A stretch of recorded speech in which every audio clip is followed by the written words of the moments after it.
আসসালামু আলাইকুম। আমরা অনেক সময় দেখি যে কাস্টমার এসে আমাদেরকে বলে যে ভাই নোকিয়া ফোনের ব্যাটারি আছে, নোকিয়া ফোনের ব্যাটারি দেন। তখন হচ্ছে আমরা এই যে গায়ে লেখা আইটেল ফোনের যে ব্যাটারিগুলো না, এগুলো যখন দেই তখন তারা নিতে চায় না।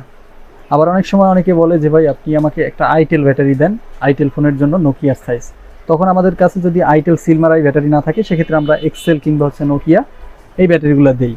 তখন হচ্ছে কাস্টমার আমাদের এই ব্যাটারিগুলো নিতে চায় না। কেন নিতে চায় না? তার হচ্ছে নোকিয়া ব্যাটারি লাগবে, নোকিয়া ব্যাটারি ছাড়া চার্জ উঠে না কিংবা হচ্ছে বেশি চার্জ থাকে না, আর নোকিয়া ব্যাটারিগুলো অনেক ভালো হয়, এগুলো আসলে কাস্টমার বলে।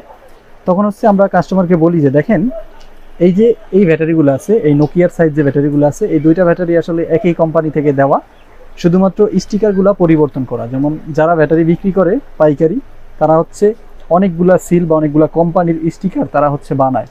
বানানোর পরে বিশেষ করে যারা লোকাল কোম্পানিগুলো আছে, একদম অরিজিনাল ব্যাটারির বিষয়টা হচ্ছে ভিন্ন কথা। সাধারণ যে কাস্টমার আছে তাদের আসলে বিষয়টা বোঝার কথা না, আমরাও বুঝি যে তারা তো আসলে ভিতরের খবর জানে না। তারপরে হচ্ছে আমরা অনেক সময় বোঝানোর জন্য বলি যে দেখেন, একই ব্যাটারি, শুধুমাত্র স্টিকারটা পরিবর্তন করা হয়েছে। কিন্তু তারা কিছুতেই মানতেছে না, নোকিয়া ব্যাটারিতে চার্জ ভালোই থাকে।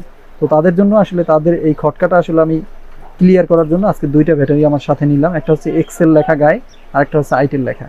তো এই যে দুইটা ব্যাটারি দেখতেছেন, দুইটাই কিন্তু আসলে স্টিকার লাগানো, দুইটা একই ব্যাটারি। আমি একটু আপনাদেরকে জাস্ট দেখানোর জন্য আজকের এই ভিডিওটা করতেছি। দেখেন যে আসলে এই দুইটা ব্যাটারি আসলে মূলত একই ব্যাটারি, শুধুমাত্র উপর থেকে স্টিকারটা পরিবর্তন করা হয়েছে। দোকানে বসে বসে তারা হাজার হাজার স্টিকার বানায় এবং এইগুলো হচ্ছে পরিবর্তন করে।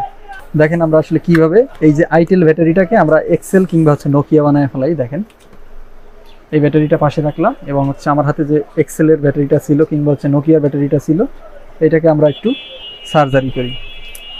আর যারা ভিডিওটা দেখতেছেন, যদি উপকারে আসে তাহলে অবশ্যই চ্যানেলটিকে সাবস্ক্রাইব করে রাখেন, কারণ এই ধরনের ভিডিওগুলো আমরা প্রতিনিয়তই আসলে আপলোড করে থাকি।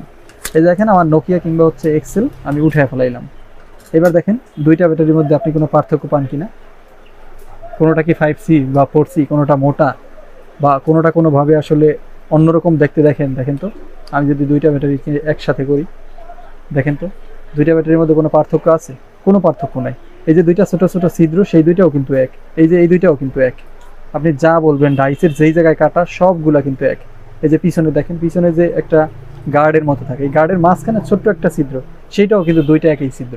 তো এই দুইটা ব্যাটারি মূলত একই। আমরা যদি এখন স্টিকারগুলো উঠে লাগাই তাইলে কিন্তু ব্যাপারটা অন্যরকম হয়ে গেল।